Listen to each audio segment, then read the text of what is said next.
అమ్మా తల్లులారా, అయ్యా తండ్రులారా, నువ్వు నీతి తప్పి ప్రవర్తిస్తే నీ దోష శిక్ష నీ పిల్లల మెడల మీదకి వెళ్ళిపోతుంది, జాగ్రత్త.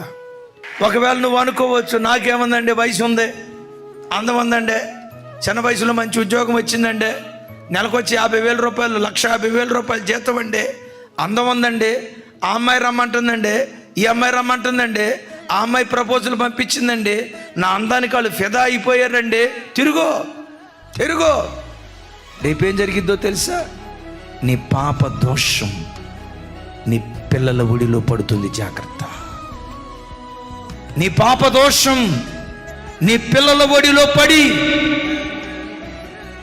యజమానులుగా ఉండాల్సిన పిల్లలు దాసులైపోతారు. నేనంట, నీ కడుపును పుట్టిన నీ పిల్లలు ఎప్పుడు వాళ్ళు యజమానులుగానే ఉందురుగాక.